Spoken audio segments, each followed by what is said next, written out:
प्रेम की चिता की आग ठीक से बुझी भी नहीं थी, तभी बीएसएल ने एक और बड़ी कार्रवाई 3 तारीख को जो धरना प्रदर्शन किया गया था उसमें शामिल लोगों पर की है। यानी कि 500 अज्ञात लोगों पर और अप्रेंटिस विस्थापित अप्रेंटिस संघ पर नामजद तरीके से मुकदमा दर्ज की है। नमस्कार, जोहार। इस वक्त देख रहे हैं आप झारखंड फर्स्ट और मैं हूं रंजन कुमार। 3 तारीख को विस्थापित अप्रेंटिस संघ के द्वारा नौकरी की मांग को लेकर बीएसएल के गेट पर प्रदर्शन किया था। इस प्रदर्शन में प्रेम कुमार नामक युवक की जान चली गई और ठीक उसके 3 दिनों के बाद, कहें 3-4 दिनों के बाद,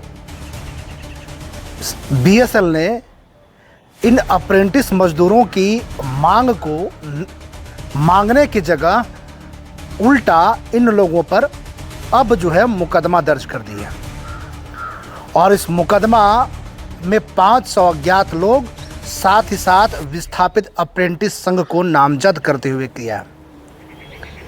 यह मुकदमा जो है, इसकी जो आवेदन है वो मुख्य सुरक्षा अधिकारी बोकारो इस्पात संयंत्र के जो है उन्होंने थाना प्रभारी बोकारो स्टील सिटी को दिया है, जिस पर त्वरित कार्रवाई करते हुए इस पर मुकदमा दर्ज कर लिया गया है। इन विस्थापित अप्रेंटिस संघ के लोगों की एक मांग थी कि जितने लोग जो हैं वो अप्रेंटिस कर चुके हैं और सेल से बीएसएल से जो है अप्रेंटिस कर चुके हैं, इन्हें नौकरी दिया जाए। ये वही विस्थापित है जिनके ज़मीनों पर ये बीएसएल का प्लांट जो है वो लगा है और ये वही लोग हैं जिनकी ज़मीन चली गई लेकिन नौकरी नहीं मिली, जिसे लेकर 3 तारीख को विस्थापित अप्रेंटिस संघ ने एक जोरदार आंदोलन किया था।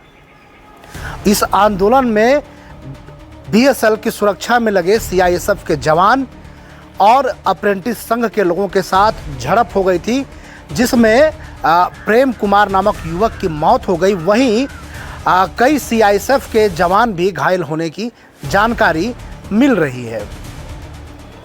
इन अप्रेंटिस संघ के युवाओं की मांग थी कि हमें नौकरी दी जाए।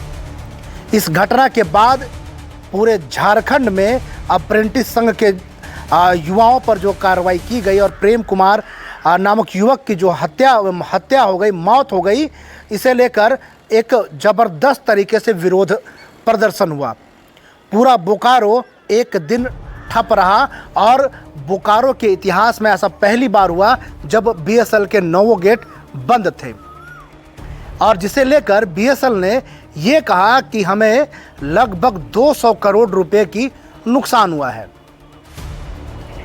ये 200 करोड़ रुपए के नुकसान की दावा कर रहे हैं। वहीं इस घटना आंदोलन में लगभग 28 लोग जो हैं वो घायल थे, जिसके बाद झारखंड के वो तमाम नेता, चाहे वो टाइगर जयराम महतो हो, बोकारो की विधायक श्वेता सिंह हो, विधायक बाघमारा शत्रुघ्न महतो हो, बागोदर के पूर्व विधायक विनोद सिंह हो और तमाम वो झारखंड के और इस बोकारो के आसपास क्षेत्र के वो तमाम वो नेता थे जो इन आंदोलन में घायल लोगों से मिलने के लिए बोकारो पहुंचे।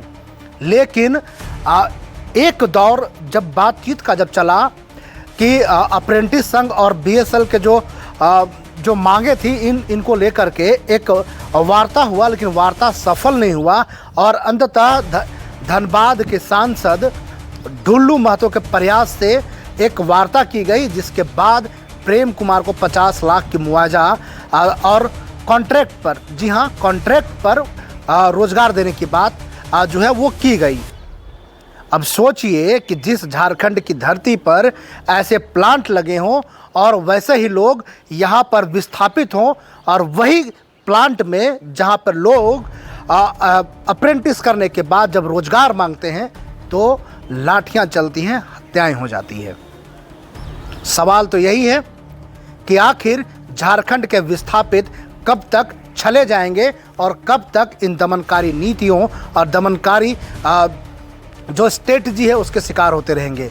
फिलहाल तो 500 लोगों पर मुकदमा जो है, अज्ञात लोगों पर जो मुकदमा है वो बीएनएस की सुसंगत धाराओं के तहत दर्ज कर ली गई है। अब देखना यह है कि इनमें किन किन लोगों की गिरफ्तारी होती है, क्योंकि इस आंदोलन में कई माननीय भी शामिल थे जो विस्थापितों की मांग को लेकर मजबूती से सड़क पर थे। आप सब बने रहे ऐसा ही झारखंड फर्स्ट के साथ, बात करते रहेंगे झारखंड के मुद्दों की, आवाज़ बनेंगे वैसे लोगों की जो झारखंड के इन विस्थापितों की, झारखंड में जो बाहरी लोगों के साथ शोषण की बात हो, झारखंड फर्स्ट मजबूती से वैसे लोगों की आवाज़ बनता रहेगा। बने रहे आप सब मेरे साथ। नए हैं तो चैनल को सब्सक्राइब करना ना भूलें। धन्यवाद, जोहार, नमस्कार।